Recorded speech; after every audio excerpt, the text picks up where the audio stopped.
Time now for Michigan's #1 outdoor radio show, Mike Avery's Outdoor Magazine. Mike Avery has covered the outdoors in Michigan for more than 4 decades, and that tradition continues today. Outdoor Magazine is brought to you by Jay's Sporting Goods, the Yater Insurance Group, Angler Quest Pontoons, The Forward Corporation, Security Credit Union, Offshore Tackle, Hammond Drives and Equipment, Garber Chevrolet, the West Branch Visitors Bureau, Rapid River Knife Works, and by Michigan Brand Meats. Now, here's Mike Avery. Well, thank you, Ken Hunter, for that introduction, and welcome. Welcome to another edition of the Outdoor Magazine radio show. Right here on the Outdoor Magazine radio network on more than 30 radio stations across our great state of Michigan. And this is the first Outdoor Magazine radio show of the month of December. We made it through Rocktober. We made it through Rutvember, and now we're into December. Oh, and we made it through Thanksgiving. Now Christmas is staring us right in the face. The New Year coming up. We are certainly in the heart of the holiday season. Oh, make the most of it. Have fun. Hope you get a chance to get together with your family and friends. And I hope you get a chance to get either out on the water or out on the ice, more likely now, or out in the woods. Boy, the weather did certainly change, didn't it? Mother Nature, Old Man Winter, decided they were going to show up a little bit. I don't want to say early, right? But earlier than we're used to. I would not be surprised if you're ice fishing before too long. The pond behind the house is frozen. Now, I realize that's a small body of water and it's fairly shallow and it freezes fast. The good thing about the pond freezing is the geese are gone. If there's no open water there for them to land on, they're gone. I mean, they didn't go far, but I don't care where they went. As long as they left, I'm good. And you goose hunters, you just didn't do a very good job this year. I'm very disappointed in you folks. My grandson Trent is he's new to goose hunting, but he's falling in love with it. And he comes over to the house, and we're just inside the city limits, so the geese can't be hunted. And that's one of the reasons why they congregate there, right? So he looks out the back window, and there's probably 200 geese out there in the pond. He's like, oh, man, those things are driving me crazy. I get it. All right, so how did your deer season go? Your Michigan firearm deer season, which, as you know, ended here, a few days ago. Now, as you're hearing the radio show, we're into the muzzleloader season, which muzzleloader season isn't really a muzzleloader season anymore, right? Is it? I mean, I'm going to be out there with my 350 Legend, so isn't it really just a continuation of the firearm season? But let's look at some of the numbers.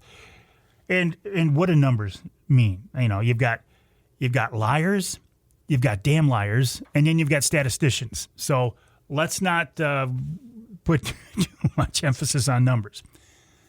Okay, as of early December 2025, so this is after the firearm season, Michigan DNR reports the regular firearm season final harvest numbers, 126,660 deer statewide.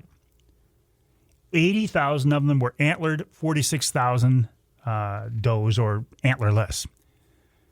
Overall, 2025 season, fewer harvests compared to the 136,000 in 2024 and the 155,000 in 2022. Compared to previous years, 2024, 136,000, 2022, 154,000, 2025, 126,000. Top counties, no surprise here. Sanilac, Menominee, Saginaw. Let me see if I can open this up a little bit more. I wanted to see some of the other counties as well. But the usual suspects, right? The DNR, the UP is down. What do these numbers mean? We actually had, what did we have? I think we had a 1% increase in the number of licenses sold. Well, that's nothing. So what do the numbers mean? I don't know. I'm not going to try to pretend to tell you I know what the numbers mean, because what do I always say about deer hunting in Michigan? It is a very personal endeavor. You don't care what the statewide numbers are. You only care what your season was like. For example, for me, finally, the last night of the firearm season, I had my first legal, well, not including a fawn. I wasn't going to shoot a fawn.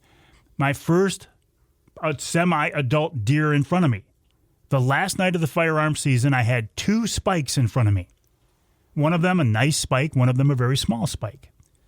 I opted not to shoot those spikes, but it took me all of bow season and hunting pretty hard during the firearm season to finally, the last night of the season, have a legal target in front of me, but it wasn't an animal I wanted to shoot. So for me, who have not had a shot at an animal I want to take, meaning an adult doe, I haven't even had the opportunity all season long. For me, the season from a harvest perspective is very disappointing. I don't care what the numbers show. I don't care what, it doesn't matter to me. My season so far has been very disappointing from a harvest perspective. Now, from an overall perspective, I've had a lot of fun. I've been out there. I have enjoyed the experience. I've been out there with my son, James. I've been out there with my grandkids, Trent and Addison. They've taken deer. James took a nice deer down in Illinois. So, from that perspective, it's been great. The family experience, the sharing of the history and tradition of deer hunting in Michigan has been wonderful. I do want to put a doe in the freezer. And again, you can say, Avery, you are a terrible hunter. Okay. Because probably where you're hunting, you're seeing all kinds of does. If you're hunting farmland, you're seeing all kinds of does. But I'm not. I'm not hunting farmland. I'm hunting 160 acres of leased property, and we are blessed to have this leased property. Thank you, Gene. Thank you, Pam. We appreciate it. I appreciate it so very much.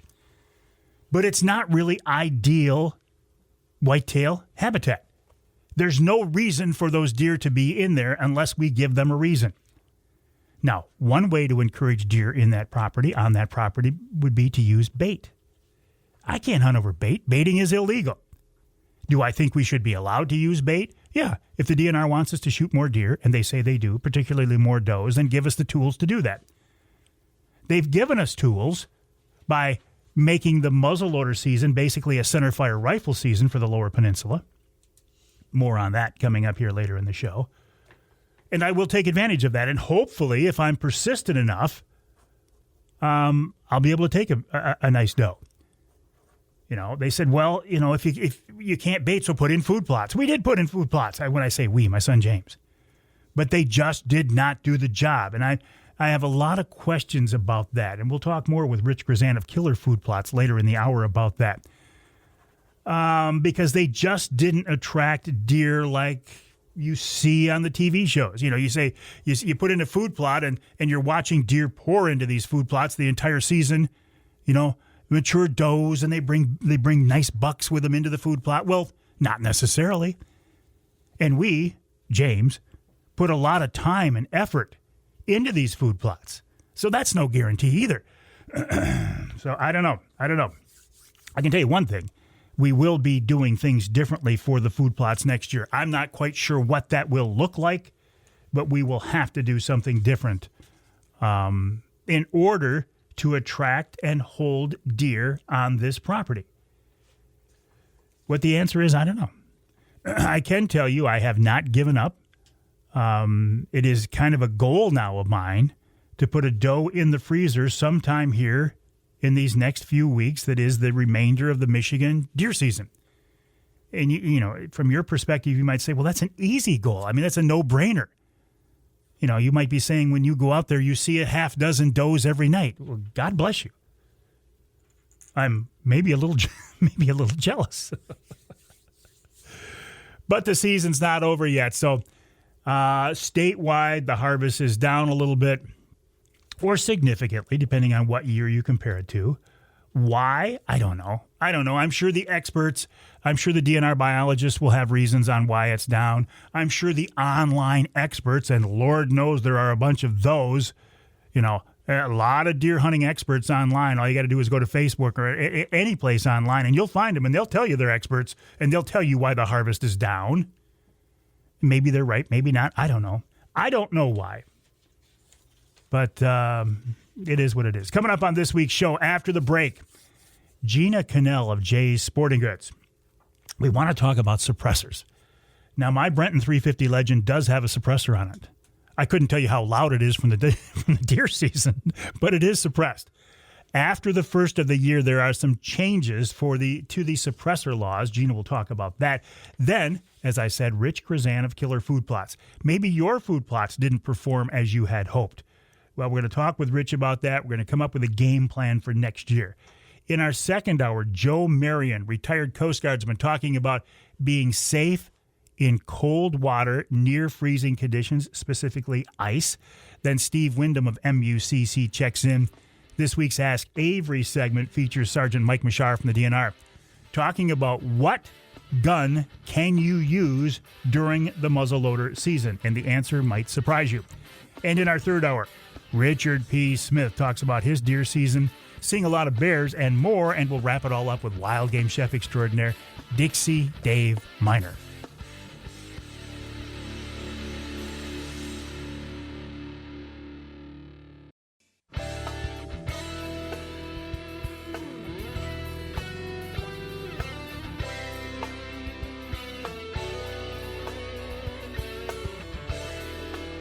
You can hear the Outdoor Magazine show in Alpena on WZTK. That's 105.7 FM. You can hear us in Port Huron, WPHM 1380 AM. And north of the bridge in Newberry, WNBY 1450 AM. This segment of Outdoor Magazine brought to you by VersaSkins, Michigan-based family-owned VersaSkins. Why buy a bunch of different sets of expensive hunting clothes when you can buy one good quality set and snap on and zip on an outer shell of a different camo pattern in less than a minute? I mean, it makes complete sense, right? If you need big sizes, I'm talking 4, 5, 6X, VersaSkins is for you. They sell those sizes as soon as they can make them. And if you are a saddle hunter, VersaSkins also makes jackets specifically for saddle hunters. Check them out online at versaskins.com. That's versaskins.com. Or go to amazon.com and do a search for VersaSkins brand on Amazon.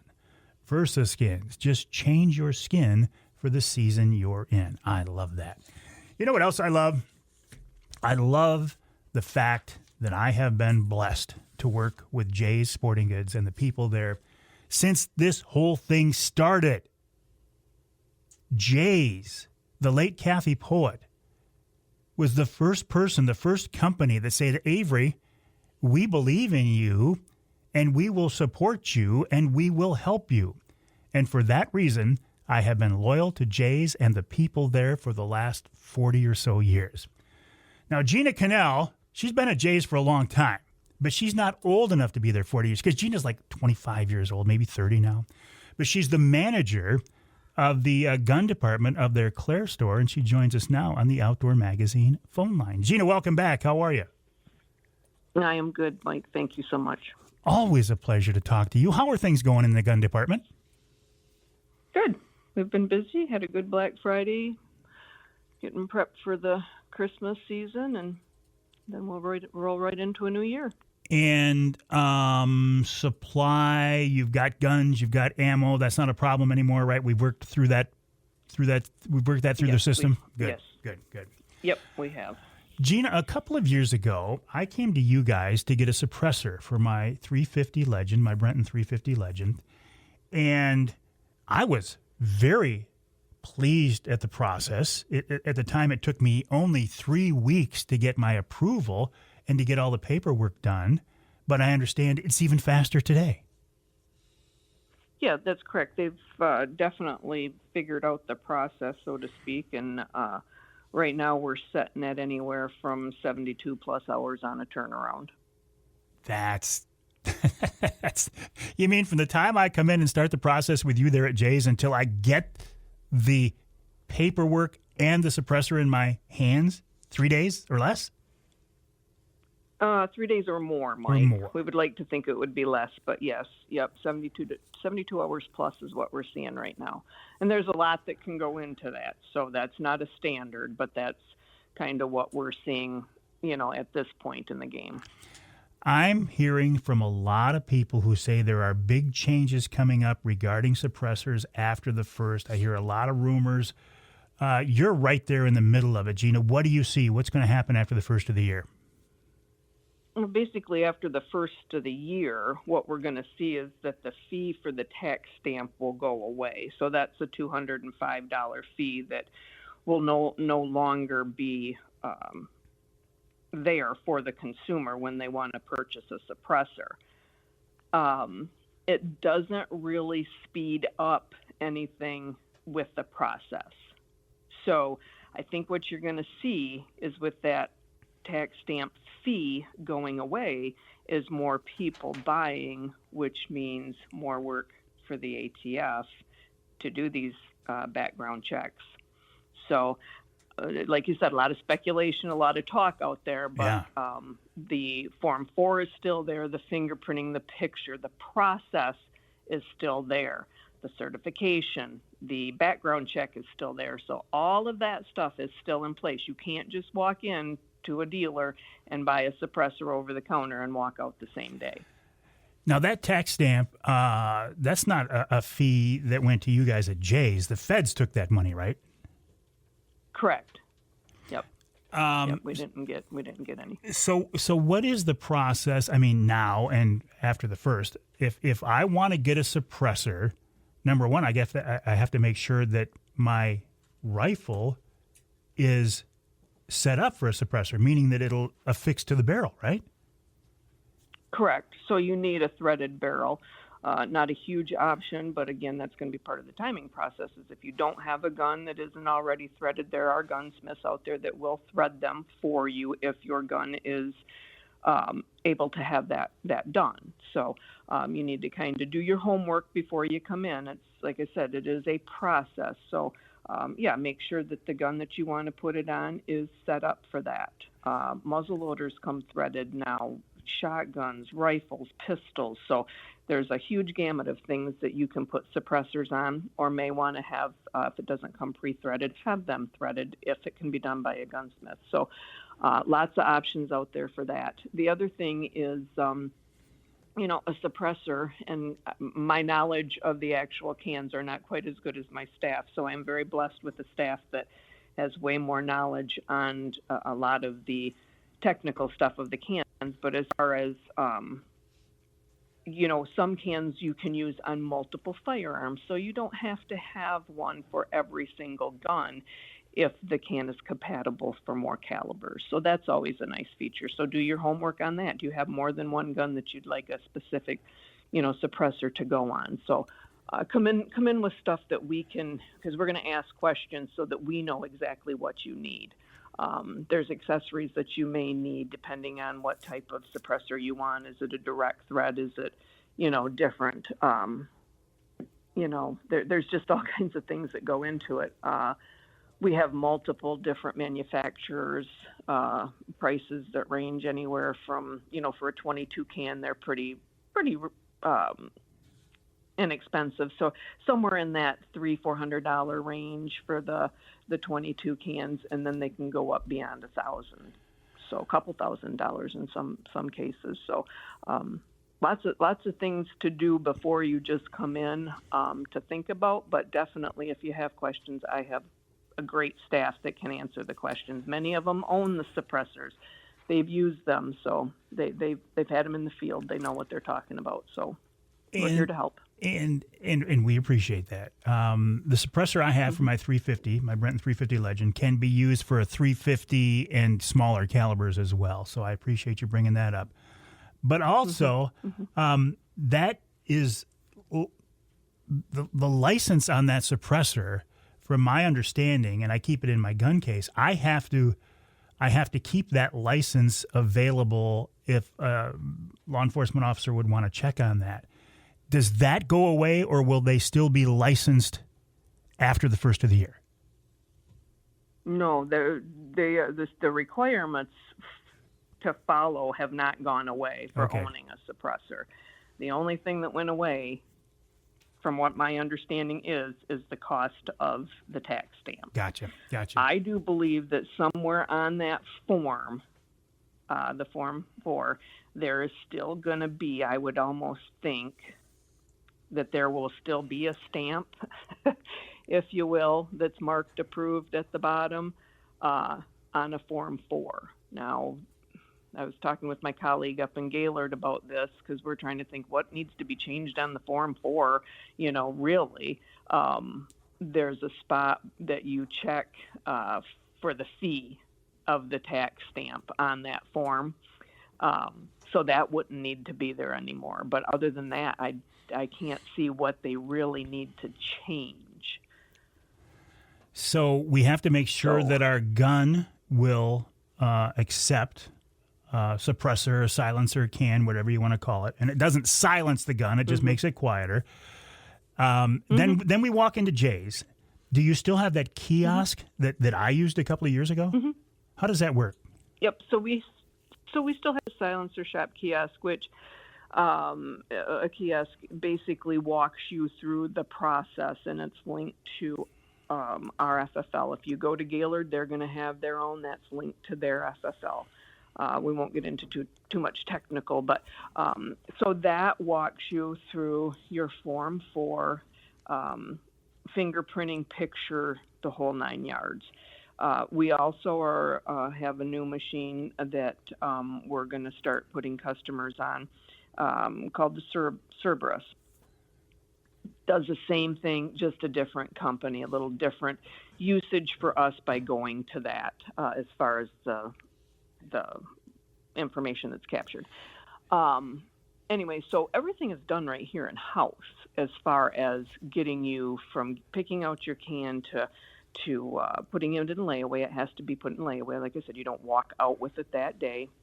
And then there's a part where you have to register on the ATF website. That's going to give you a username and a PIN number that you're going to use to certify your Form 4. And everything is done here. So we walk you through the whole process. We get everything done. Now, with the new Cerberus unit that we have, we certify here in-house.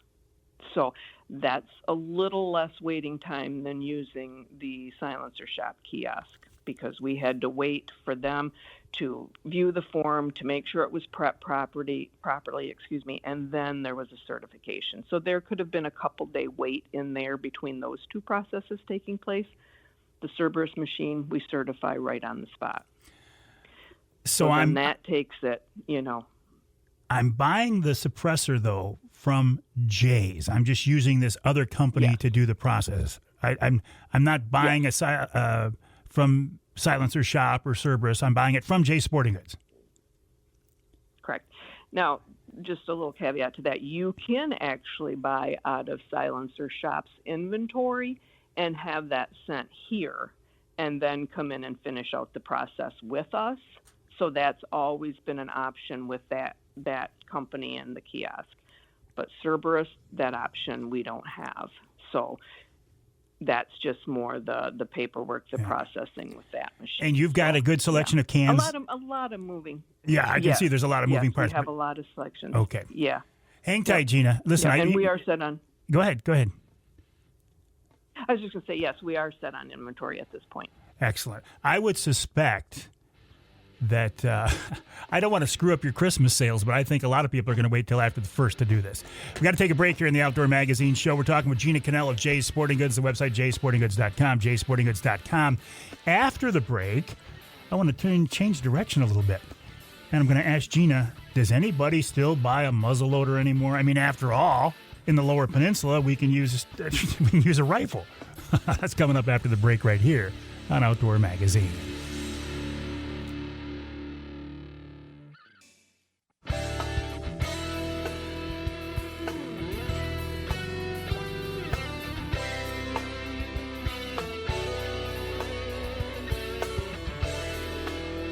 You can hear the Outdoor Magazine show in Carroll on two stations, WKYO 1360 AM and WIDL 92.1 FM. You can hear us in Sandusky on WMIC 660 AM 95.3 FM and north of the bridge in the Sioux on WKNW 1400 AM. The segment of Outdoor Magazine brought to you by the Linwood Beach Marina and Campground. Linwood Beach can be your year-round Saginaw Bay fishing destination, whether soft water or hard water. They can also be your Mid-Michigan Angler Quest headquarters. Check them out online at linwoodbeachmarina.com, linwoodbeachmarina.com. You're going to want to stay in touch with the folks at Linwood Beach to see what conditions are out there right now. I mean, as I'm in the studio right now, I don't even know if the boat launch is still open. It might be. I can tell you this. The folks at Linwood Beach will keep that launch open as long as Mother Nature allows, and then they'll make the transition over to ice fishing here eventually. LinwoodBeachMarina.com, LinwoodBeachMarina.com. Also want you to keep in mind JaySportingGoods.com. Jay's Sporting Goods, Michigan's original family-owned outdoor superstore. Jeania Canel is the manager of the gun department at Jay's Clare store. Jeania, as folks are hearing this show, the muzzleloader season is open, but I think a lot of folks are going to be out there, myself included, with a centerfire rifle. What is the demand for muzzleloaders these days? Is it just completely gone? No, it's not completely gone. You still have the diehards that love it, breathe it. That's what they want to do. So I'm kind of one of those too. I love black powder hunting in the season. But no, we still have product out here. We have a full aisle of it from several different manufacturers. We have accessories and firearms and that kind of thing. So no, it's still going. Not as strong as we've seen it many years ago before all the center fire usage and straight wall stuff. And that's changed a lot too. But no, it's still good. So are the folks who are buying muzzleloading equipment, are they buying the traditional stuff like the flintlocks and the percussion caps, or are they buying the newer inline muzzleloaders? And then it's mainly the newer inline stuff is what we see.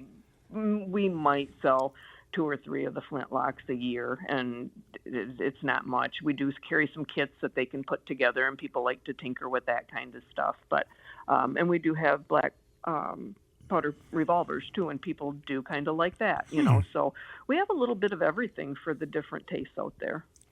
So for you personally, then, what is the appeal of shooting a muzzleloader rather than just grabbing your .6 or your 350 Legend or whatever? I don't know. I just like the fact of, the way you load it and the time that you put into it, and just, I don't know. It just seems peaceful to me, I guess, is the best way I can put it. I just enjoy it. And I appreciate that. The process of cleaning it, the process of loading it. I mean, there's a certain amount of comfort in there because you've been doing that for years. What do you lose any effective distance, Jeania? Well, with the technology of today and some of the firearms that they, the black powders that they make, no, you can, they claim some of those will shoot 300-400 yards. Now, would I personally do that myself? No, I'm not there, but I just sold 3 different same muzzleloaders to 3 different individuals that'll be going on a hunt together here shortly, and those muzzleloaders are set up to shoot 300-400 yards, and nowadays some of them will, crazy, isn't it? Some of them will shoot standard powder versus your black powder, which does gain you an advantage, and some of the ignition styles nowadays gains you that advantage. So black powder has come a long way. I personally, like I said, I would never, just based on, my comfort level, I would not shoot the muzzleloader I have at those yardages. But so what is your effective range on your gun? I usually sight mine in for at least 200 yards, but the farthest I've taken a whitetail was in Nebraska, and that was 130 yards. That's still very impressive. So, Jeania, as we're going into the Christmas season here, you look around the gun department there. What's the hot ticket? What's the hot item? What are people coming in looking for Christmas? Oh, golly sakes, Mike, that's a good question. Everybody seems to have a little different idea of what they want, but we sell a lot of optics during that time of year. Gun cases are always a hot ticket. Lead sleds, any type of bench shooting style stuff are hot tickets. Eyes and ears. It's just a variety of stuff. Chronographs are hot right now. So we have a little bit of everything. We have some new tactical bags that are small in size. Those would be a great gift as well. They're new to us, so we haven't sold a lot, but those are nice. There's just a ton of stuff. Shooting tables are good. There's a bog chair that we sell that we can't keep that thing in stock. So there's a lot to offer throughout the store. I mean, anybody that's been here knows that. Yeah, so, that's for sure. If it has to do with guns or shooting, Jay's Sporting Goods has it. And Jeania Canel is the manager of the gun department at Jay's Clare store. Jeania, thanks for the insight. Thanks for the info. Always a pleasure, and we'll talk again. Thanks, Mike. Have a great day. You as well. Jeania Canel of Jay's Sporting Goods, the website jaysportinggoods.com. That's jaysportinggoods.com. If you go to the gun department, tell them Avery sent you. We'll take a break. When we come back, Rich Chrzan of Killer Food Plots. Maybe he can help out our food plots next year.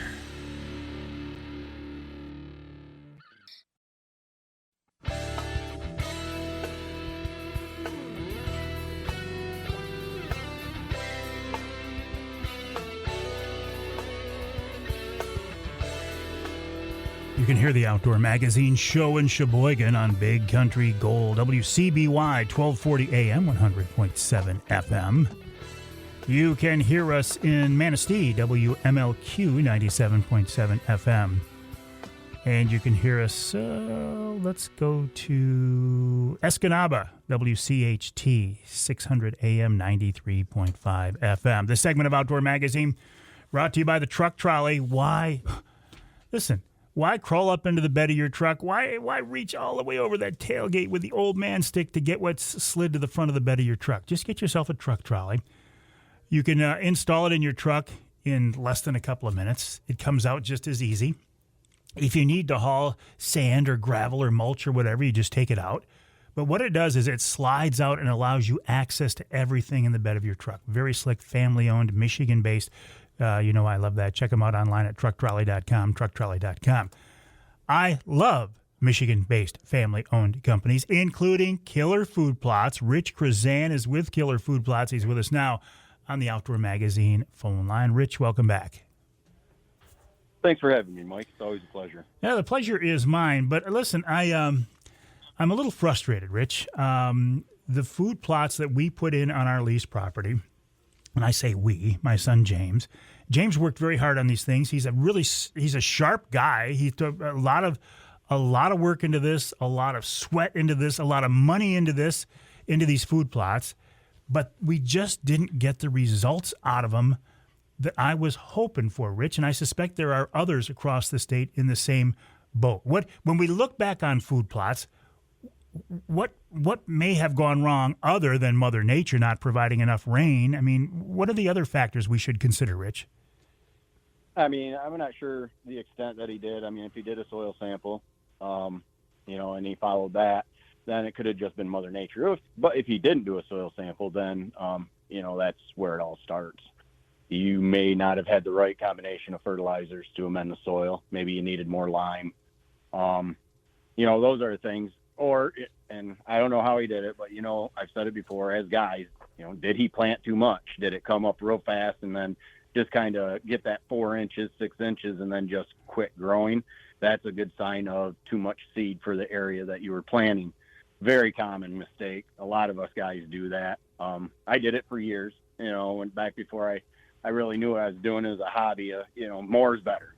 So there's a lot of factors that can go into that. But, the first thing you start on is your soil sample and get that blueprint for what you're going to what you're going to need to plant what you want, or determine that maybe you can't plant what you want and you need to do something like an oats or a rye or something for a season or two. So I can't tell if they just didn't come up because we had that terrible drought after they were planted, or if they did come up and the deer just grazed them off before we could get in there. Is there a magic formula, like on our 160 acres of leased property, how many acres of food plot should we have to make sure they don't get overgrazed? I mean, the amount of property you have really doesn't affect it as much as the deer density. You know, I mean, like I was just in the UP last week, and you could probably get away with in some of them areas with a 1 acre food plot because of the deer herd is so small up there in areas. Like down here, I have a very high population of deer. I have 2 acres of food, and it's not enough. So it really just depends on your deer density. 160 acres, I would try and get about, you know, anywhere from 5 to 10 acres. Oh, really? If you can. Yeah. The reason I say so much for that, it's not necessary, but you know, if you've got that much area, and if you guys are in there doing deer management, the more food you have, the easier it is to keep the deer on your property. And you know, that's a fair amount of property that could house quite a few deer. So that's why I would suggest that amount of food plots, but you don't need that much to be successful. You know, you can go in and do deer bedding, and habitat, and anything that's really not that disruptive to the woods, right? I'm not saying hinge cut because it's a leased property. So you're probably minimized to what you can do into the woods. So yeah, we are. How much are you guys? And we're also dealing with the fact that the landowners, and you know, they have this right. It is their property. They love to walk the property, but that is another factor too. I'm not saying it's negative because I think the deer get used to that human activity out there, and that may actually work in our favor. But I'm wondering, Rich, and I've talked to James about this, if you would be willing to work with us next year on these food plots, and maybe we can look at it from a different perspective and kind of follow this process through. I think it's a win-win. I think it helps us get maybe better food plots, and we can get, you know, more people thinking and talking about killer food plots. Is this something we could do for next year? Oh, absolutely, Mike. You know, we just figure out what you guys want to do. If you want to do I think you just do fall plots right now, correct? Yeah. Yeah, so we'll just pencil that in. Obviously, you know, we're going to start with a soil sample. How much area are you doing? We got about 2.5 acres of food plots in there right now. Okay, good.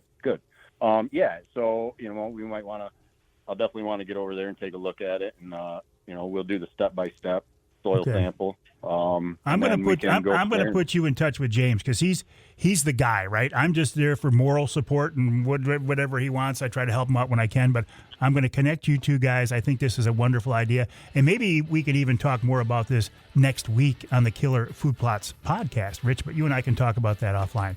Rich Chrzan of Killer Food Plots, the website killerfoodplots.com. That's killerfoodplots.com. I'm ready to do whatever we can to try to make it better. Coming up after the top of the hour, Joe Marion talking about staying safe on the ice right here on Outdoor Magazine.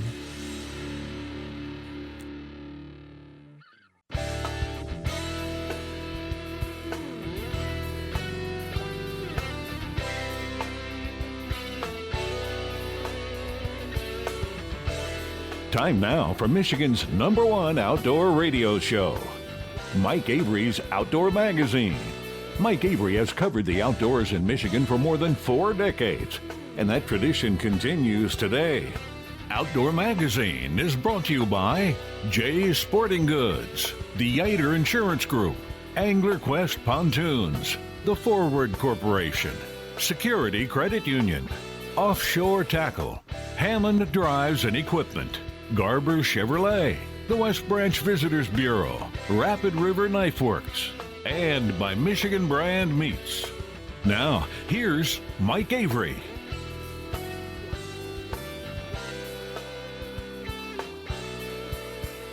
Oh, thank you, Ken Hunter, for that introduction, and welcome to hour number 2 of this week's Outdoor Magazine radio show, right here on the Outdoor Magazine radio network on more than 30 radio stations across our great state of Michigan. And I say this every week, but I truly, firmly do believe it. The best way to listen to the show, if you can, is on your local radio station, your local AM or FM station. They are the heart. They are the backbone. They are the soul of this whole outdoor magazine radio franchise. If you can't listen on your local radio station, if, for example, they don't air all 3 hours of the show, or if you live in some part of our state not covered by the broadcast signal, it's nice to know that there is a podcast version of the show that's available. Podcasting is huge these days. Everybody has a podcast. And indeed, I have a podcast version of the Outdoor Magazine radio show. You can hear that podcast on my website, MikeAveryOutdoors.com. It's on my Facebook page, and it's on all of the usual podcasting outlets, the venues, iHeart, TuneIn, Stitcher, Odyssey. It's even on YouTube. I put it up on YouTube every week. Now, it's not really a video version of the show, but you can listen to it on YouTube. And still in the back of my mind, I do have plans for some kind of a modified video podcast, but I keep getting off track because I keep working on other projects. I do love podcasting, though, and each month I do podcasts for some of my broadcast partners, including Angler Quest Boats, Killer Food Plots, and Offshore Tackle. And the plan is when we are done here in the studio today, we will record this month's Offshore Tackle podcast.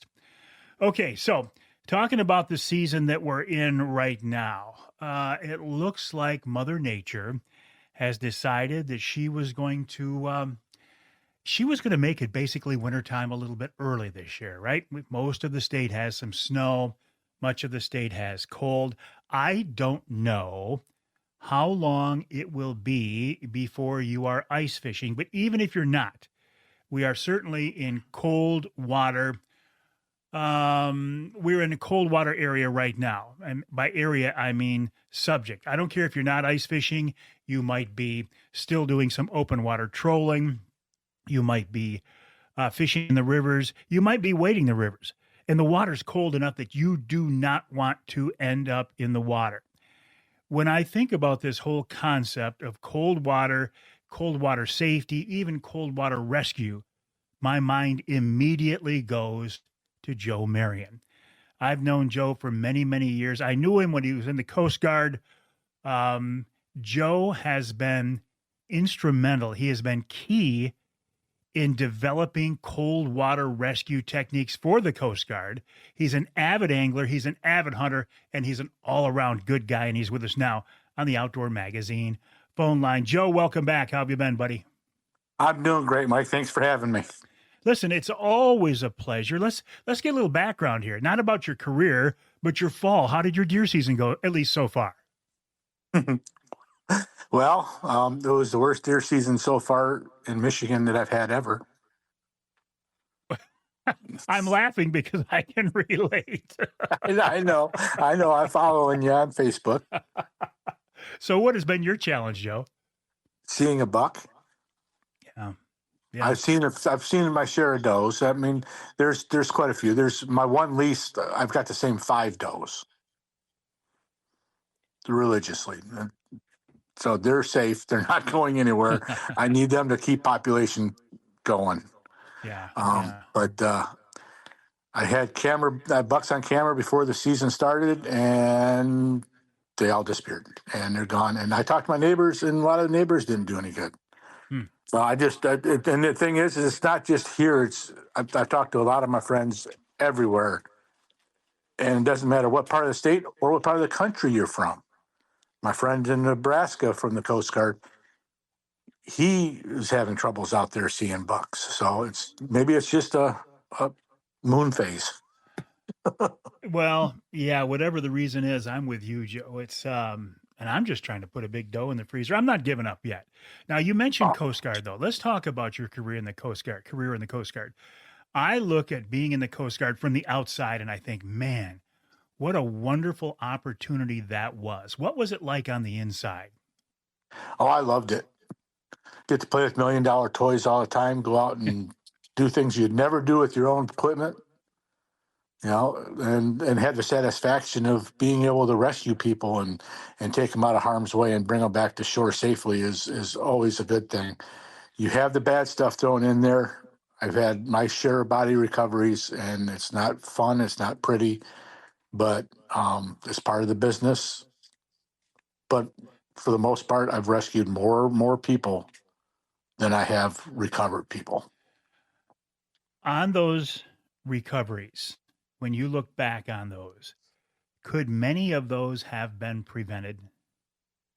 Oh yes, I'm positive that over 50% could have been prevented easily, just by people notifying where you're going, where you're fishing, where you're hunting, whether it be duck hunters in the late fall, especially in Saginaw Bay with the diver ducks coming down through, early ice.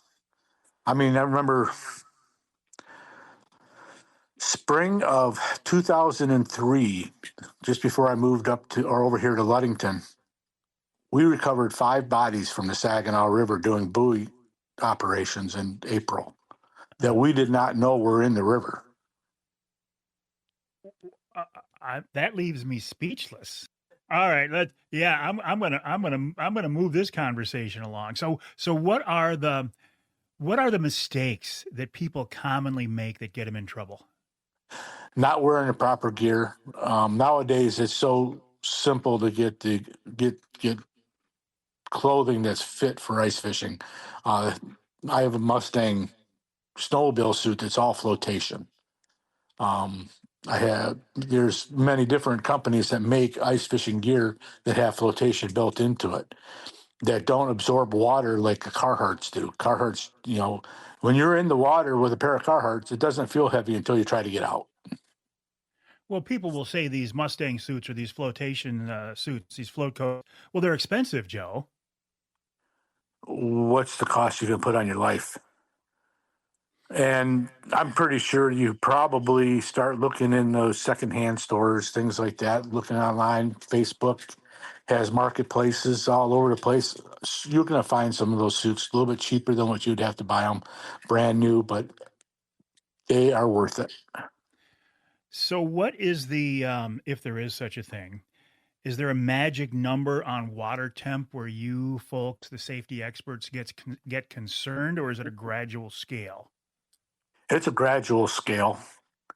The Great Lakes never get warm enough to avoid hypothermia.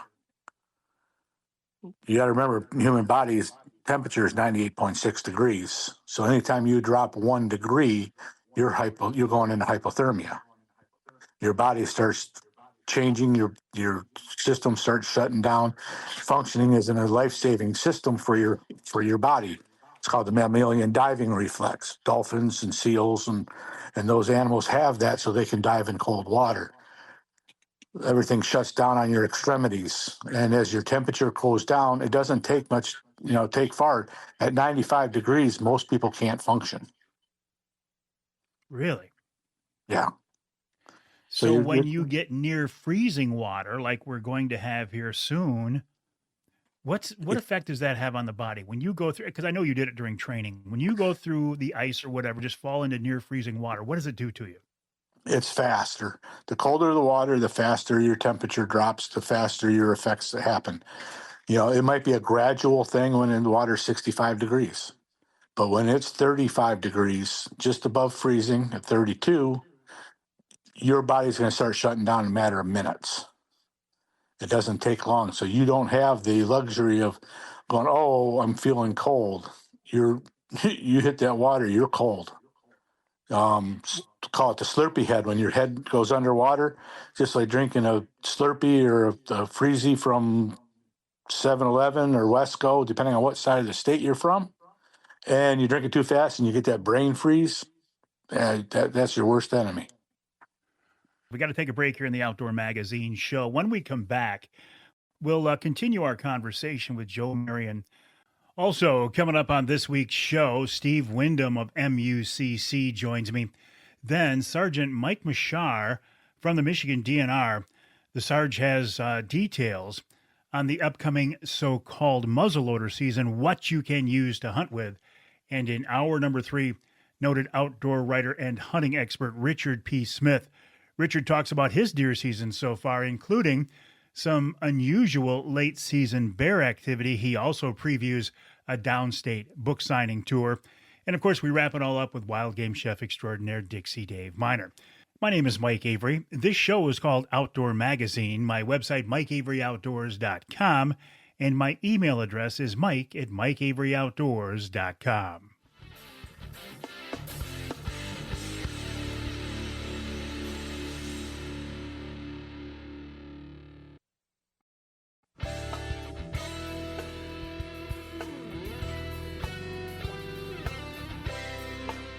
You can hear the Outdoor Magazine show in St. Joe on WSJM 94.9 FM. You can hear us in Tawas, where Joe Marion was stationed, on WIOS 1480 AM 106.9 FM. And you can hear us north of the bridge in Marquette, WDMJ 1320 AM. This segment of Outdoor Magazine brought to you by the Linwood Beach Marina and Campground. Linwood Beach can be your year-round Saginaw Bay fishing destination, and your, whether it's ice fishing or open water, and your Mid-Michigan Angler Quest headquarters. You know I love that. Linwood Beach is just, it has a beautiful, wonderful location. It's right there on the shore of Saginaw Bay. Great facilities, great people, great location, and great resources. Check them out online at linwoodbeachmarina.com. That's linwoodbeachmarina.com. Now, we're talking with Joe Marion, a retired Coast Guardsman who served out of the Coast Guard Station Saginaw River for many years. And Joe, when you worked on Saginaw Bay there, I've got to believe ice rescue, ice safety, ice fishing, ice conditions, that was a big part of your job. It was a huge part. We had a lot of different areas that people really focused on ice fishing out of. Everywhere from Tawas, All Gray, you know, you come down around Bay City State Park, see people going out of Linwood. Then you mouth of the Saginaw River, you got the boat launch right there at the mouth that people would access on the lake and fish out by Channel Island. You know, and then you work your way up the east coast there, and you got Seaboing and Caseville, and those are some very great fishing spots and ice fishing destinations. I remember at one time the Coast Guard said ice is never safe. And I remember hearing that statement thinking, well, if you look in the front of the Coast Guard Station Saginaw River, there's probably 3,000 ice anglers there. Coast Guard eventually changed their position. And I feel like, Joe, and maybe I'm overstepping here, but I feel like you were a big part of that change in direction. They did change it a lot because we said people are going to go. You can't tell them they can't go. You can't tell them it's unsafe because they're standing on a foot or 2 foot of ice and they know that it is safe at that time. But it's that transition that the Coast Guard's worried about from no ice to that 5-6 inches where it's safe to be out on. That's where they're talking about no ice. No new ice is safe ice is a good way to put it. Yeah. No old ice is safe ice either because deteriorating ice is worse than the new ice. And ice is different, right? Ice is not ice is not ice. It changes throughout the season. It changes throughout the season and how it was made and where it is formed, whether it's river ice, whether it's in the lake and it's slush ice pushed up into little pancake ice and formed that way, where you might have thicker sections, but because it joined together in a weird shape, the spot where it froze, it might only be an inch and you might step right into an open spot. So I've seen charts in the past, you know, this much ice is safe to walk on, this much is safe for an ATV. I don't even know if I want to get into those because that's, I think maybe you're asking for problems if you start relying on a chart like that, Joe. Should you just rely more on what you see in your own common sense? That's the best way to go about it. Make sure that it's safe for you. I mean, everybody's different structure, everybody's a different shape, everybody rides a different thing. You know, ATV is a very broad statement nowadays, from 3-wheelers to old 3-wheelers all the way up to side-by-sides that weigh 4 times as much as a 3-wheeler. So, what might hold one is not going to hold another, especially early in the season. I feel like, and I've seen old timers do this for years, if you're in doubt, get out, get off the quad, get off the sled or whatever, grab your spud and just start chunking the ice. That's the best way to check. If your spud goes through, you're going through. Back straight up where you're from that hole, because you don't want to get any shallow, any thinner ice.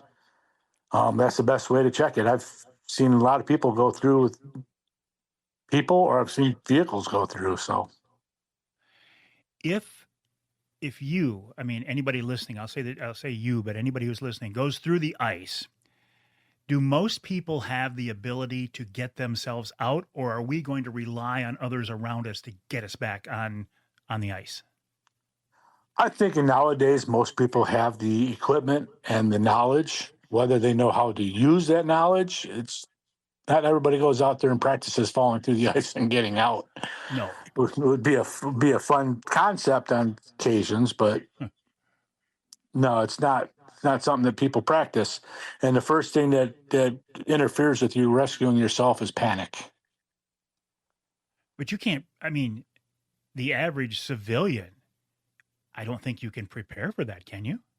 No, you can keep telling yourself about it, but until you've actually gone through and felt the cold chill come right up through the Netherlands, there it's different.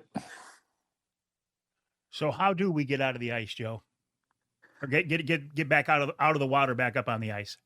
First of all, like I said, clothing is paramount. Don't wear the old-fashioned Carhartts and stuff like that. That's going to hold water and make you 200-300 pounds heavier than what you normally are, because you're not going to be able to drag that out of the water onto the ice without the ice failing underneath you as you go. Because now, instead of being 200 pounds, you're 600-700 pounds, and it ain't going to work. But flotation stuff helps you be buoyant, helps you slide up on the ice like a seal. And that's where using ice awls, ice picks, modified screwdrivers, your car keys, your pocket knife, whatever you need to dig into the ice to help pull yourself up onto the ice, but sliding up like a seal. Once you get up on the ice and your body's not there, ice isn't cracking, start rolling away from that hole until you're far enough away that you feel safe enough to get up on your knees. If you get up on your knees safely, start crawling. If you can get up on your feet, start walking. If you hear it cracking again, keep staying down low and keep moving further and further away from the hole towards shore, not away from shore. The hardcore ice anglers I know, they pretty much all carry those ice awls now. And I see them, they're on a cord, they go over their neck, they're hanging by each wrist. I think people have embraced that concept. Yeah, especially early in the season. I mean, later in the season when the ice is over a foot thick, the ice awls throw in the pocket, or they're thrown into the ice shanty until springtime. But even in the springtime, the ice is starting to break up, it's starting to get honeycomb. Ice awls aren't going to do you much in the spring. It's just going to break up on you. So if you see somebody going through the ice, how should we try to help them out? Do not run towards them. Make sure you have a rope. Get help coming first. Whether you have to stop and make the phone call, get the rescue resources heading your direction. Then you can think about helping him, as only if you have a rope to throw to him. You do not want to venture close enough to the hole to help him out. Even if you have to push his ice shanty towards him, maybe, a fishing rod, something that you can reach out to him, but don't get next to the hole that he went in, because you're going to go into it with him. But best thing is to have a rope with you, toss him the rope, pull him from a distance, get him up, help him get up on that ice, and then drag him away from that hole so he can get up and get towards shore and get safety to a warm vehicle or to a house.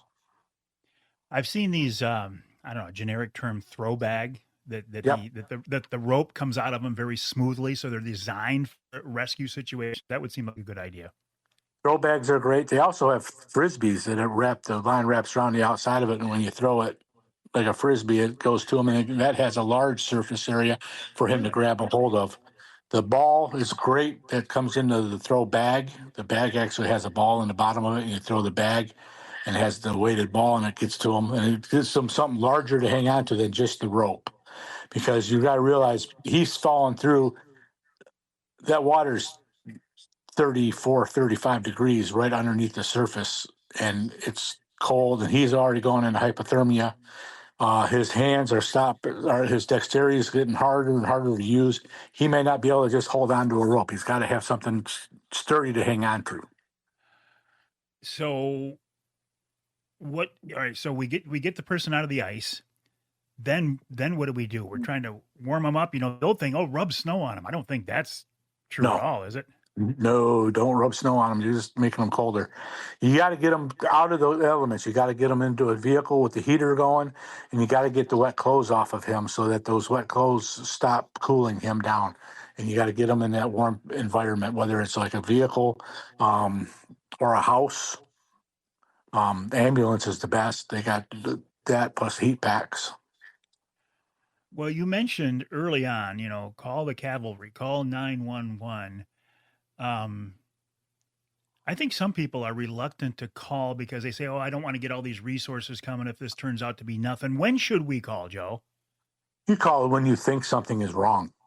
You think you saw someone fall through, and I'll tell you, I've had people call and say, I looked out there, I saw a quad runner going across the ice, I looked back and it's gone. We went out there, searched, we never found it. Never found a hole, found tracks going back to shore. That's fine. I'd rather go out there and find no one in danger than to not be called and end up having to go out there to do a recovery. Yeah. I can always go home. Yeah. They got microwaves to heat up my dinner. Well, I just find it fascinating the years you spent in the Coast Guard, and I think it's a shame that we have to talk each year about this, but I think it's a good idea that we do because, in these outdoor adventures, because every time we go outside, it's an adventure. We start going on the ice or around cold water. I feel like on the water or on the ice, unlike being on shore, when things start to go south, they turn in a hurry, don't they? They do. And one bad thing turns into 2, 3, 4, and hopefully soon that stops so that you can get rescued and no one else is in danger and it gets taken care of quickly. But it always seems like whenever something happens, there's always a compounding factor somewhere. Yeah. Well, after you spent your entire career on the water, you decided that wasn't enough. You're still out there fishing all the time. You're a charter captain. You're running charters for Lyle. Charters out of what? Ludington? Out of Ludington, yes. Ludington. Real quick, how was the season last year? Fishing was good. Fishing's still good if you have a boat and want to go out and brave this weather. But they're catching steelhead like crazy in PM Lake trolling. They're still catching a few steelhead and coho out in the big lake. So what you're saying is the fishing's been better than the deer hunting? Yes, it has. All right, Joe. Listen, always a pleasure. I appreciate your time. Thank you for your service and for what you did over the years and helping the Coast Guard to figure out this program and to keep people safe while you're out there, Joe. I appreciate it. Have a good day, buddy. Can we give one shout out? Absolutely. You mentioned I was stationed in Taos, but I also grew up there, so don't want to put all my friends out. There you go. WIOS in Taos, longtime Outdoor Magazine radio affiliate. I appreciate that very much, as I do all of our radio affiliates. Also appreciate the fact that Joe Marion has taken time out from his day to share some information and insight with us. All right, we'll take a break. When we come back, Steve Wyndham of MUCC.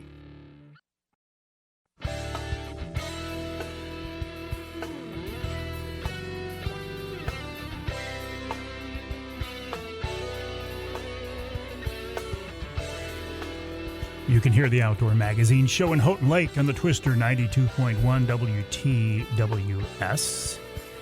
You can hear us in Lansing on WILS 1320 AM and north of the bridge in Manistee on WTIQ 1490 AM 95.3 FM.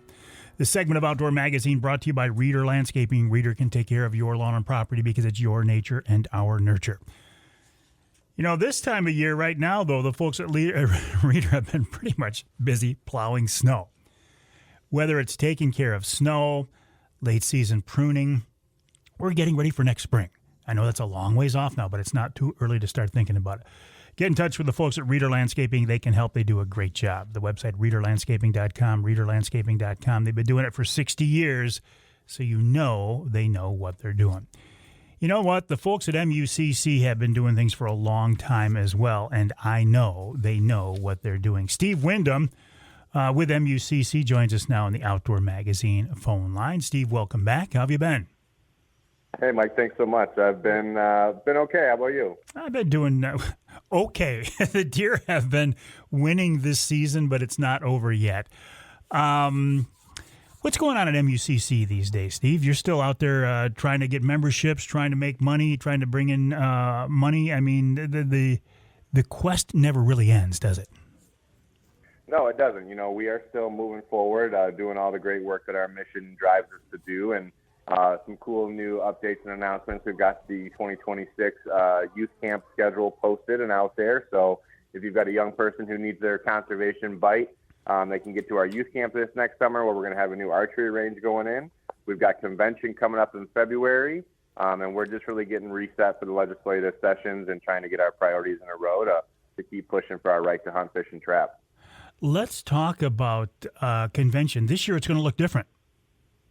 Yeah, it's going to be great. So convention is going to be at the Suburban Showplace in Novi, February 20th to 22nd. So February 20th to 22nd. It's actually going to be the same weekend as Outdoorama. So anybody who's heading to Novi for Outdoorama, our convention is going to be at the Showplace, Suburban Collection Showplace. We're going to have our usual business of convention where we set our policy agendas, where our member-driven grassroots policy takes place. All the public is welcome to come and view that. Only members can speak, and only voting delegates can actually vote on those policy issues. But it is open to the public to come check it out. And then Saturday night, February 21st, we are going to have a big banquet at the Showplace in their Legacy Ballroom with Kip Adams as our keynote speaker. Kip Adams is the Chief Conservation Officer from NDA. We're hopefully going to have a couple other celebrities, hint, hint, Mike, if you're available, and some good times there in Novi in February.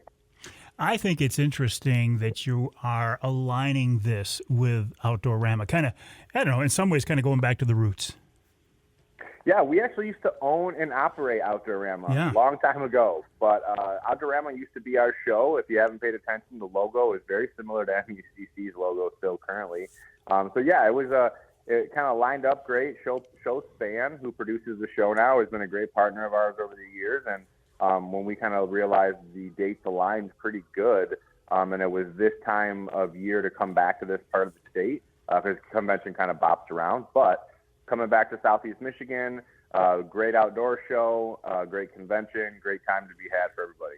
I think it would be very interesting for folks who are at Outdoorama who have never seen a convention before to just stop by and see how this all works. The first time I saw one, I was like, okay, so this now, I've heard you guys talk about it. This is, I know in conceptually how this works, but to see it in person, to see the dynamics and the logistics and the passion with which many of these people speak, it was very, very interesting and even fascinating.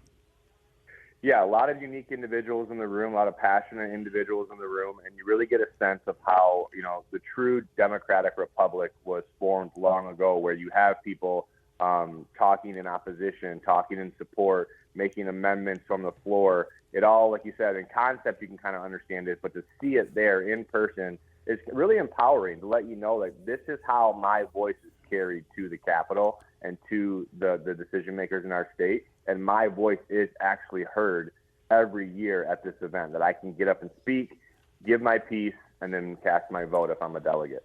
We have a lot of great conservation groups here in Michigan, but when I think about MUCC and convention process and how I can't think of another organization out there that allows an individual member to have such a say in how things are done and the policy that is being acted on. Yeah, I'm not sure there are any. I know there's a couple other quote-unquote grassroots organizations, but I'm not sure how their process works. I know MUCC is unique in giving that individual sportsmen and sportswomen their voice. And, all those other national groups, their state chapters are affiliates with MUCC. So you've got those priorities from Ducks Unlimited and National Deer Association and NWTF. So their local priorities from the national org down is being moved through MUCC because they know MUCC is the one here in Michigan that gets things done. And you talk about the youth camp, too. Let's not forget, it's not too early to start looking at your calendar for July 31st of next year, the third annual Mike Avery Outdoors Charity Golf Outing to benefit MUCC's youth camp. And, of course, we'll be talking a lot more about that as it gets closer. Steve, thanks for checking in. Always a pleasure. The website, mucc.org, mucc.org. And you and I will be talking again soon, Steve. Thanks, Mike. Have a great one. I will. Steve Wyndham of MUCC, mucc.org. There's strength in numbers. The more members MUCC has, the more clout they have in Lansing. And, in fact, beyond. I'm a member of MUCC. I would encourage you to check it out as well. The fee, the amount is ridiculously low. MUCC.org. We'll take a break. When we come back, the Ask Avery segment and talking about muzzleloader season.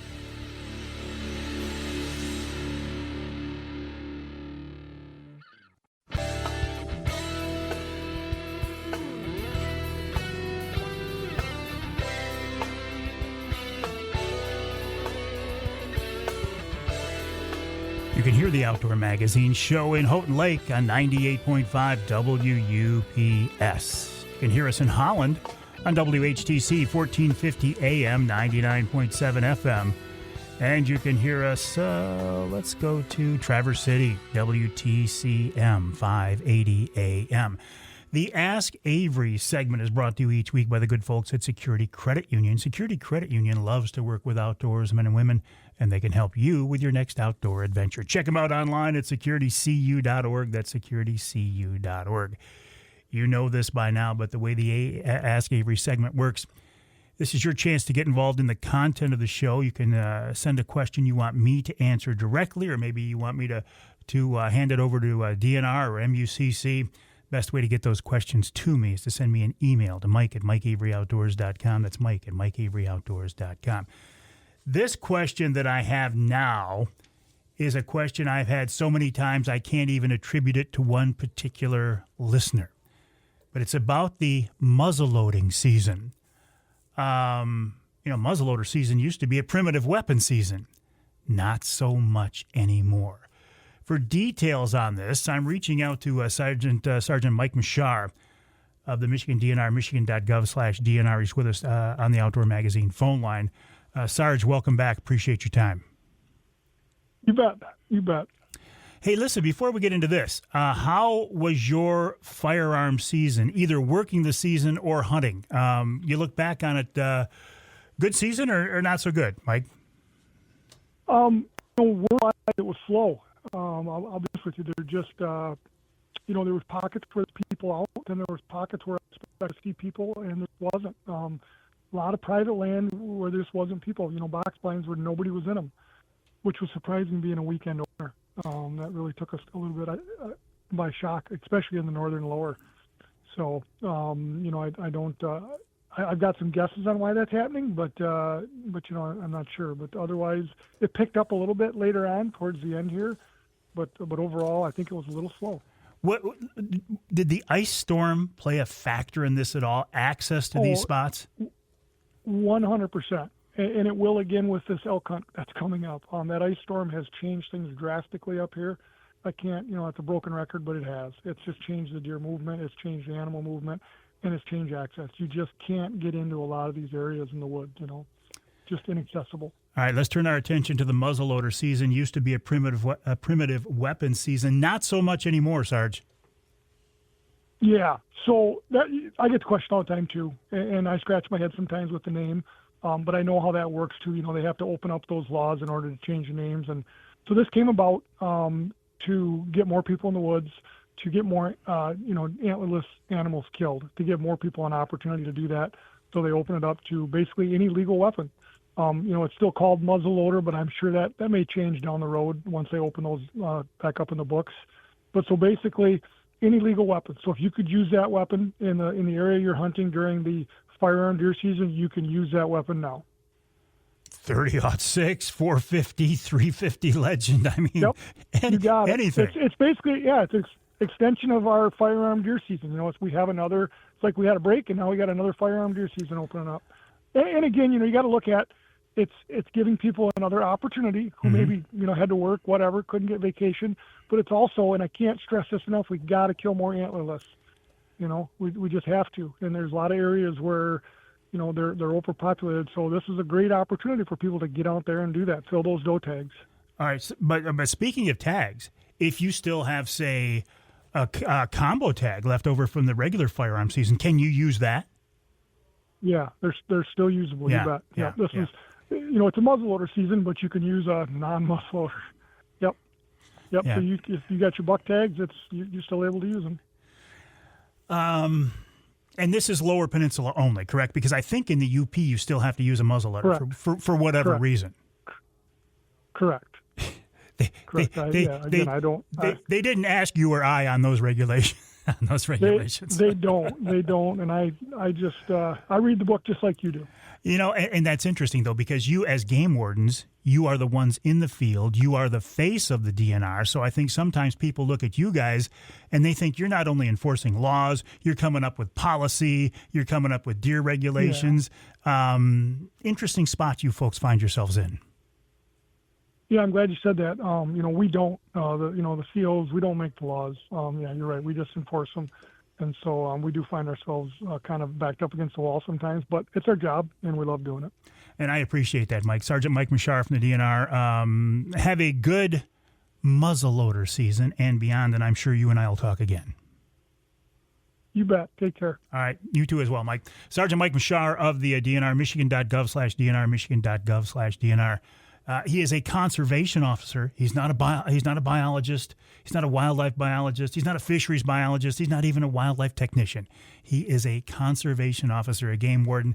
And all too often, and I saw this personally, I saw this with my own eyes, people complaining to officers about policy. And they don't have any more input into this. Well, they do. I mean, sometimes I think the biologists hopefully reach out to them and say, what do you think? But as far as the official process, no, they don't have any more say than you or I do.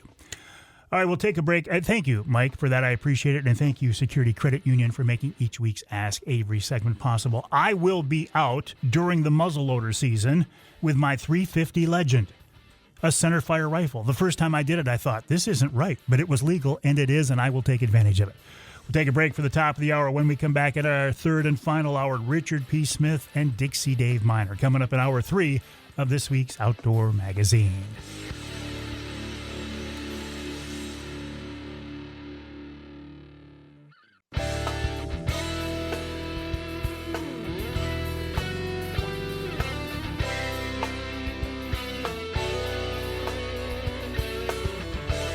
Time now for Michigan's #1 outdoor radio show, Mike Avery's Outdoor Magazine. Mike Avery has covered the outdoors in Michigan for more than 4 decades, and that tradition continues today. Outdoor Magazine is brought to you by Jay's Sporting Goods, the Yeiter Insurance Group, Angler Quest Pontoons, The Forward Corporation, Security Credit Union, Offshore Tackle, Hammond Drives and Equipment, Garber Chevrolet, the West Branch Visitors Bureau, Rapid River Knife Works, and by Michigan Brand Meats. Now, here's Mike Avery. Indeed, this is the big guy, Mike Avery. Thank you, Ken Hunter, for that introduction, and welcome to hour number 3 of this first Outdoor Magazine radio show for the month of December. Man, this year went by fast, didn't it? Not only did this year go by fast, I feel like the individual seasons have gone by so fast. Right now I'm thinking about deer season. It feels like it was just 2 weeks ago that we started bow season back in early October. Maybe for some of you, if you were able to take advantage of the special seasons, your deer hunting actually started the middle of September. But now our Michigan deer herd, man, these critters have been hunted hard since basically mid-September, beginning of October, through the bow season, through 2 weeks of firearm season, and now into the muzzleloader season. And in the Lower Peninsula, muzzleloader season is in name only because it's any legal rifle during the firearm season you can now use during the muzzleloader season. I'll be out there with my 350 Legend. Now, those rules do not apply, I don't think, for the UP. UP is still muzzleloader only.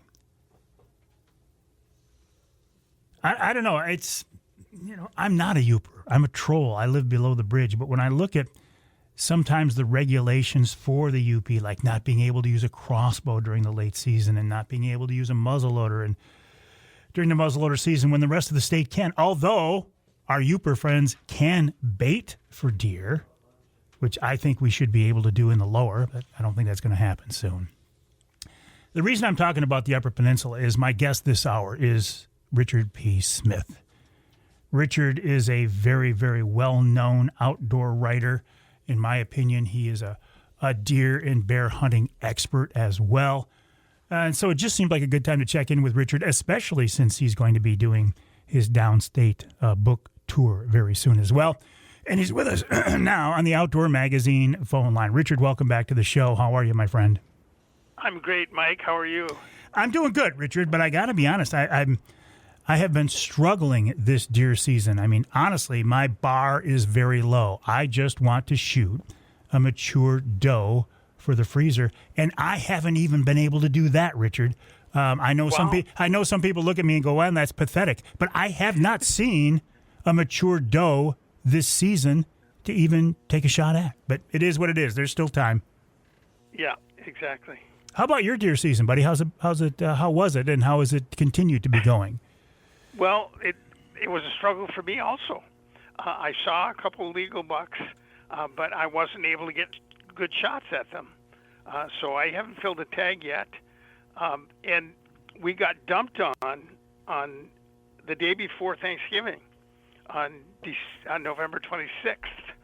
I was snowed in a cabin in Keweenaw County with the heavy snow and strong winds up to 40 miles an hour or stronger on the 26th, and we got a foot to a foot and a half of snow. It blocked access to two of my best stands where I was planning on trying to fill a buck tag. So I ended gun season without a filled tag. However, I'm looking for an adult doe during muzzleloader season, hopefully. And am I correct that for the UP during muzzleloader season, you have to use a muzzleloader? That's correct. That's the firearms that we're limited to. But it's not that much of a disadvantage except having one shot. Most modern muzzleloaders are pretty accurate and very effective, but you still got to wait for a good shot. But I wonder why. If the lower is open to center fire rifles, why does the UP have a different regulation? Well, you have far more deer in southern Michigan than we do in the UP, and I think part of the reason for the unlimited firearms in the lower peninsula is to increase the harvest. Yeah. So does that same rationale then hold through to not using crossbows in the late season? Well, it's an uneducated mindset among a group of hunters who've lobbied the DNR and Natural Resources Commission to prevent the use of crossbows during the late archery season. There's no biological reason that crossbows cannot be used in the Upper Peninsula. Whether you shoot a deer with a crossbow during October or November or December, you're doing your part to manage the UP deer herd. In fact, we could use more antlerless deer harvested during our hunting season to ensure the survival of the remaining deer during our severe winters. Already we've got 48 inches of snow in the Upper Peninsula. If this snow continues, it could be a severe winter. We could lose some deer. It would have been far better for hunters to harvest some of those deer than lose them during the winter. So has that forced your UP deer herd into the yards already? Some of them are migrating. That's correct. We have migratory deer population, especially in the northern UP, when we get approximately a foot or more of snow, deer start moving toward their winter yard areas. In the Upper Peninsula, 21% of the land mass in the UP is devoted to deer yards. So all the deer in the UP are crammed into 20% of the land mass in the Upper Peninsula during the winter. Well, the whole concept of deer yards is something that's foreign to those of us here below the bridge. But I know there's a lot of discussion about the loss of those yards, the loss of habitat, and there is no short-term solution for that, is there? No, there isn't. And the quality of the deer yards that are remaining has been reduced by trying to carry too many deer during our severe winters. And our current strict harvest regulations, like no crossbows during the late archery season, both buck tags being antler restrictions in the Upper Peninsula, have resulted in trying to carry too many deer. And between 2015 and this fall, does were off limits to bow hunters in the UP. Those severe restrictions have prevented hunters from harvesting enough deer to properly manage them. Did you see the end of season DNR report on the firearm season, the harvest numbers? No, I didn't. I heard it was down a little bit. Yeah. Can I give you a couple numbers? I hate to talk about numbers, but I want to get your perspective on this, okay? Sure. 126,000 and change for the firearm season, and that is down a little bit over last year and down considerably over 2022. Do those numbers, I mean, some people just geek out on statistics. I don't know how seriously I take them, but are we seeing a trend here for sure, though, Richard? We are seeing somewhat of a trend, but a big part of that trend is the number of hunters who don't report their kills. Those numbers you mentioned are from mandatory reporting. Yes. In the last 2 years, there's been as high as 30% of hunters who haven't reported their kill, based on the DNR Deer Hunter Survey that comes out later in 2026. Is there a better way to keep track of those? Keep track of the harvest? The Deer Hunter Survey that DNR has conducted for many, many years is more accurate than mandatory reporting. However, the number of people responding to that survey has been declining in recent years, unfortunately. I don't understand why people don't respond to a deer hunter survey to provide data that's important in providing more accurate information than mandatory reporting when so many people don't report.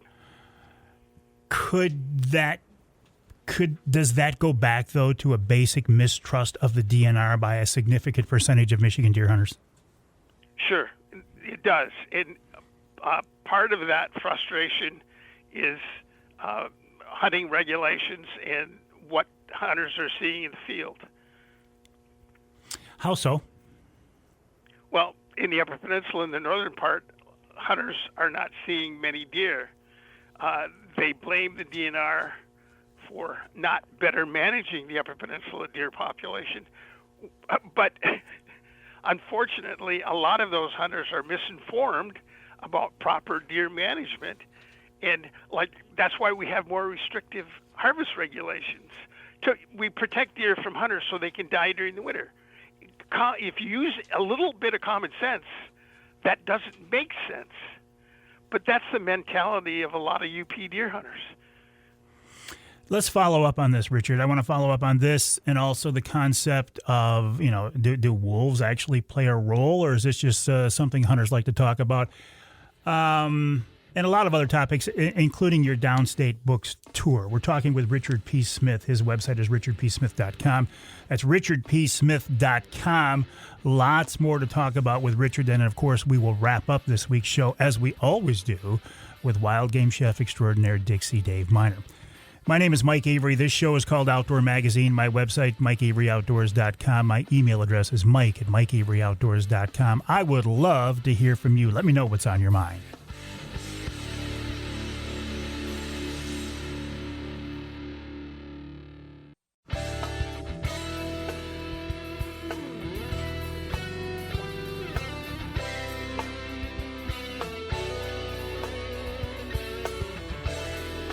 You can hear the Outdoor Magazine show in Ludington on News 97, 98, 98.7 WLDN. And you can hear us just down the road in Muskegon, WKBZ 1090 AM. This segment of Outdoor Magazine brought to you by Killer Food Plots, Michigan-based family-owned Killer Food Plots. We're looking at doing something different for our food plots next year. My son James put a lot of work into these food plots, a lot of time, a lot of sweat, a lot of effort, a lot of money, and they just didn't attract or hold deer like we were hoping. So I've reached out to Rich at Killer Food Plots, so we're going to work more closely with Rich next year on trying to get food plots that will hold deer onto our lease property. If you are dealing with a similar situation, hey, you can reach out to Rich as well. The website is killerfoodplots.com. That's killerfoodplots.com. Talking right now, continuing on this deer hunting theme with Richard P. Smith, his website, richardpsmith.com, richardpsmith.com. Richard, before I get too far down the road there, I remember seeing something from you earlier in the season, and this is before the big snow, where you were actually seeing a lot of bear activity at your deer baits. For the first time, I had more bear than deer on my deer baits. And I've heard from other hunters in the UP where they've experienced the same thing. And that's because of our high bear population. I had as many as 10 bears on one bait. Wow. And most of them were sows and cubs. One female had 3 cubs, one had 2, and one had 1. And the DNR does not include cubs in their population estimate. I had 6 bears on one bait that the DNR doesn't count in their estimates. And I know many other hunters had sows with cubs on their baits as well. We've got far more bear than the DNR is estimating. And were they active later in the fall this year? Again, before the snow, did the weather keep them out longer? Well, that did, but we also had a bumper acorn crop this year. When there is a bumper crop of natural food, like acorns, bears will delay denning to take advantage of that food source, put more weight on. And, of course, hunters' baits provide more food as well. I had a bear. I ran 3 deer baits, and I had bears on all of them. One had 10, and the other 2 had 1 bear each. I had a bear on one of my baits until November 28th. Wow. After we got the snow. Wow. You know, I hear about your deer baits, and I got to be honest, I'm a little bit jealous. I'm wishing we could do that here in the Lower Peninsula as well. Now, some people could look at me, and this is justified criticism, saying, Avery, if you were a better hunter, you wouldn't need bait. All right, I will admit to that. But also, if the DNR wants us to shoot more animals, particularly does, you know, give us the tools to help us do that. And I think for the average weekend warrior like me, bait can be a really great tool for that. Exactly. And there's no biological reason to not have baiting legal in the Lower Peninsula. In fact, there is biological reason that by not allowing hunters to use bait and harvest more deer, it increases the spread of disease among the deer population. No question about it.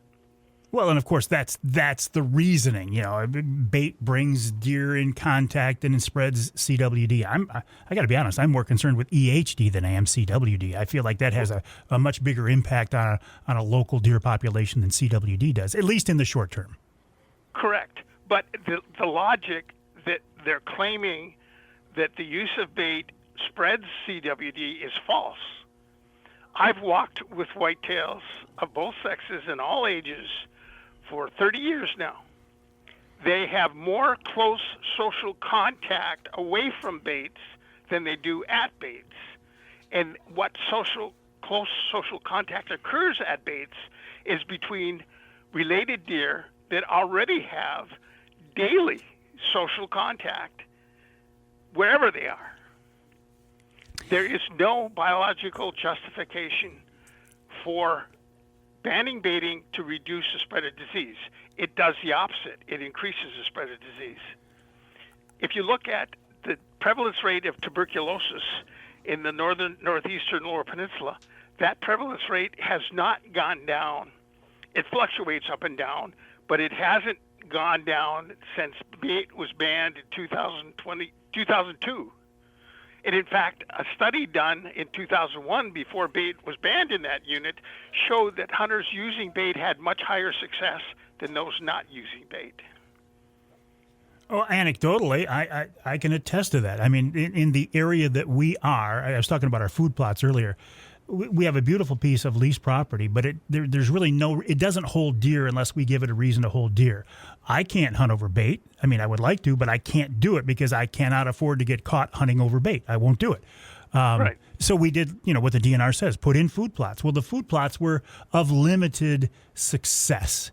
Yeah. And major financial investment. It was. Honestly, it was. Yes, and time too, which we don't mind doing if we get the results. The results. Yes, thank you. Yes. This whole concept of wildlife management in Michigan, and I'm sure it's not just Michigan, it's beyond, but boy, it's like this giant chess game. It's like a 3D chess game with so many moving parts and so many things going on. And these days, you've got the social implications, ramifications, which really shouldn't play a role, but I think it does. It's a very interesting scenario, isn't it, Richard? It is, but unfortunately, we have people making these regulations who don't have as much experience with deer behavior and social interaction of whitetails as I do. No one in the wildlife division has walked with whitetails and seen actual deer behavior like I have for many years. Have you ever been asked by a biologist for your thoughts or input? Are you kidding? I was just trying to... Okay, I'll take that as a no. That's correct. Okay. That's correct. Oh, so where else should we go with this conversation, Richard? I could go back to deer yards. I mean, you tell me where you want to go with this. We got to make sure we leave time for your book tour as well. But what do you think are the key things we need to bring up this week? Well, I mentioned that a lot of UP hunters are in support of restricting deer hunters from harvesting deer. There's now a push underway to go to a 1 buck bag limit in the UP, which would further restrict harvest of deer in the UP without benefiting the resource. The hunters who are supporting it claim we need to do that to benefit the resource. Well, the DNR data shows that during 2024, 2.6% of UP hunters shot 2 bucks. If you do the math, that ends up being 661 bucks. Going to a 1 buck bag limit is not going to help the resource.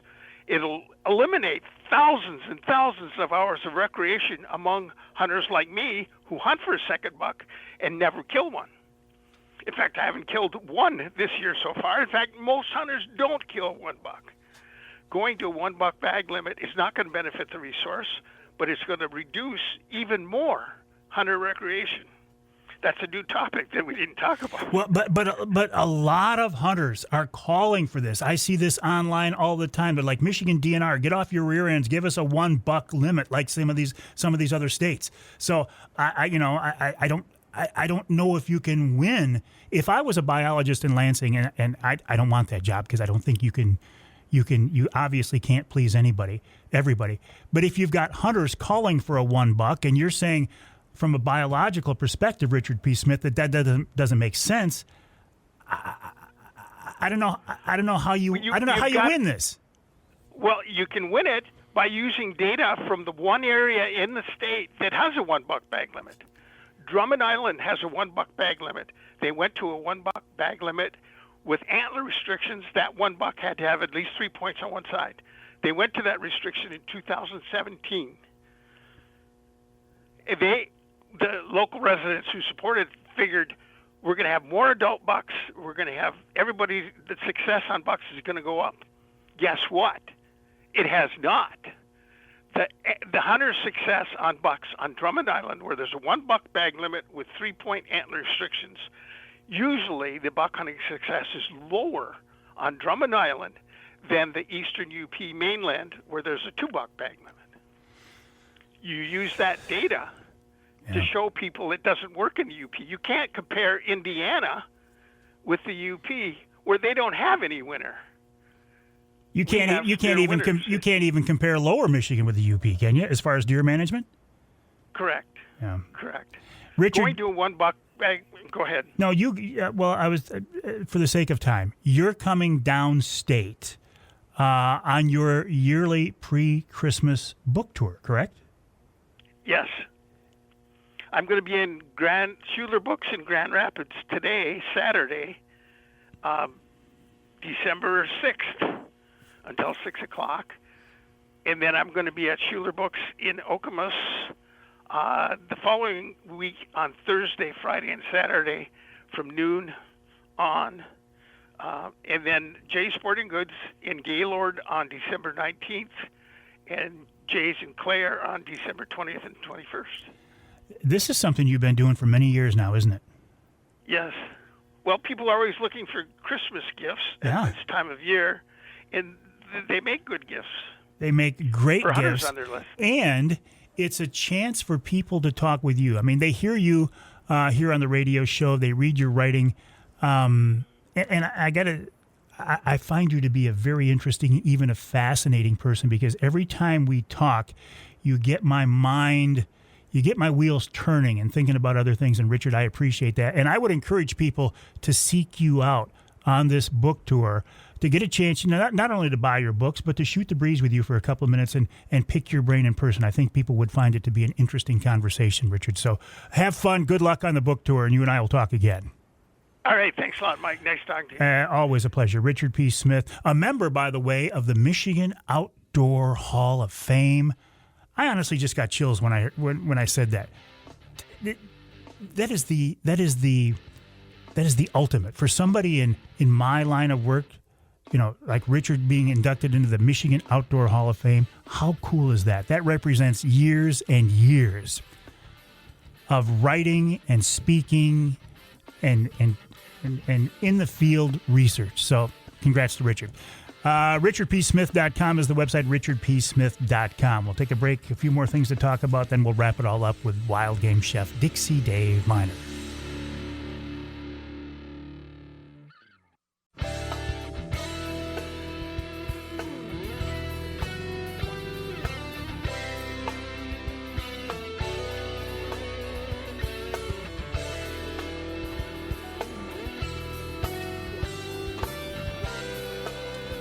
You can hear the Outdoor Magazine show.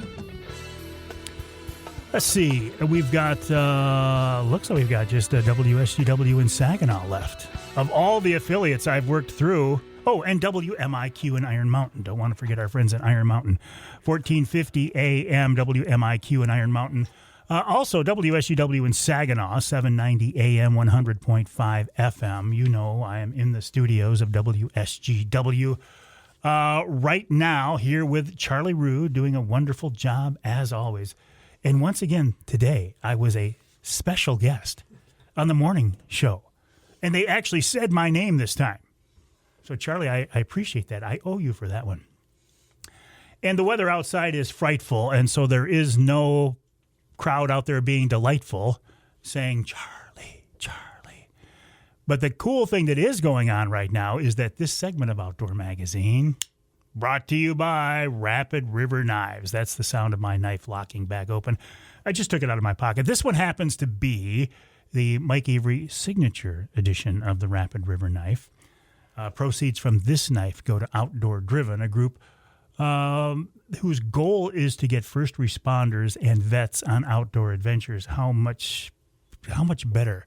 What higher calling can you have than that? So I'm very proud to be working with the folks at Outdoor Driven and Rapid River on this knife.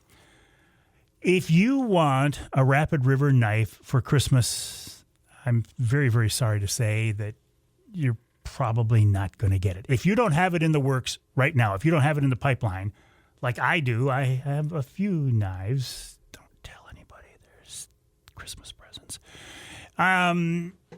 You're probably going to have to wait till after the 1st. It's worth a try, though. If you go to the website, rapidriverknifeworks.com, rapidriverknifeworks.com, you can use the promo code MikeAvery15 and get 15% off everything on the store except for the Mike Avery signature knife. Now, sorry to say you probably will not get those knives in time for Christmas. But don't say I didn't warn you, because I've been talking about this for several weeks now. If you are in the Yoop this holiday season and you want to see the store, it is still worth stopping by. Maybe the selection of knives won't be so great, but there are plenty of other things to see there at the store, including some wonderful mounts, taxidermy work, Rapid River apparel, and maybe if you're lucky, Chris Durson himself will be in the shop and you can have a chance to say hi to him. The website, rapidriverknifeworks.com. That's rapidriverknifeworks.com. Again, use the promo code MikeAvery15 to save 15%. And right after Christmas, all the folks at Rapid River will be working to replenish the supply. So there will be more knives available. I'm thinking about the conversation with Richard P. Smith in the previous segment. He is, as I told Richard at the end of our conversation, he is one of those guys who gets me thinking.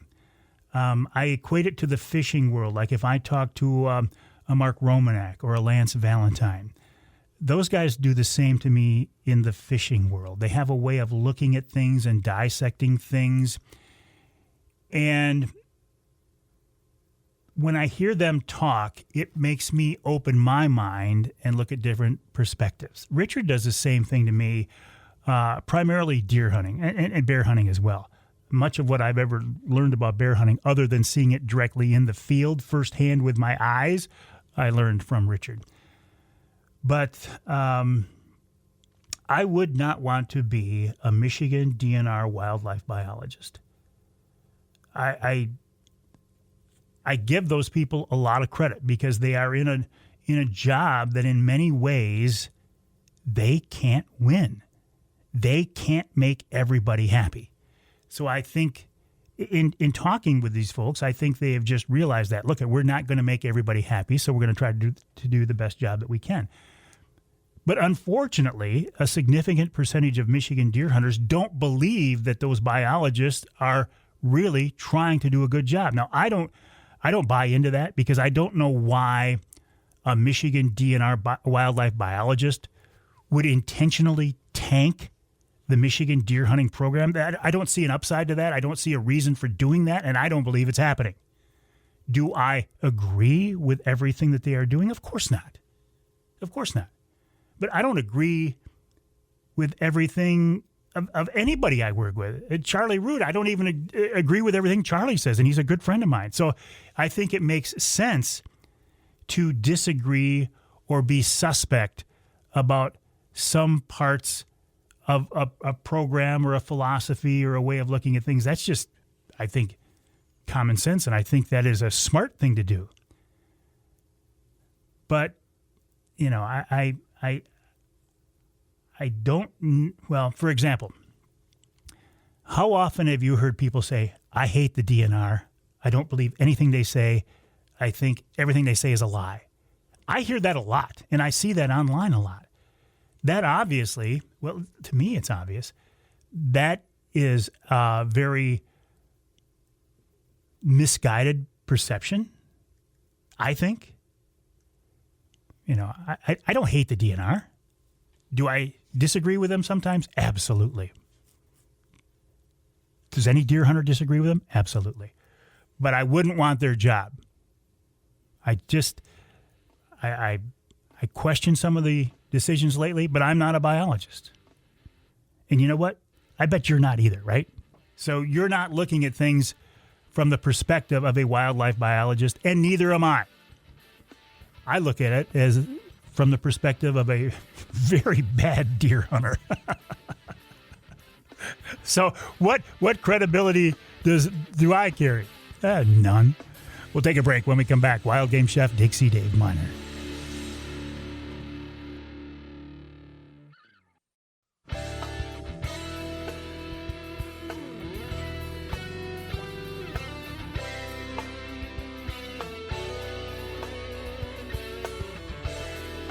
Thank you so much for spending some time with us here on the Outdoor Magazine show. A lot of different things you could be doing right now. A lot of different content you could be consuming, things you could be watching, things you could be listening to, things you could be doing in the real world, like, out there on the water or the ice or in the snow or in the woods, whatever your passion is right now. But the fact that you're hearing my voice, whether it's the broadcast version of the show or the podcast version, thank you so much. I do certainly appreciate it. I wouldn't be able to do this without you. Also wouldn't be able to do this without, support of so many people over all these years, including wild game chef extraordinaire, Dixie Dave Minar.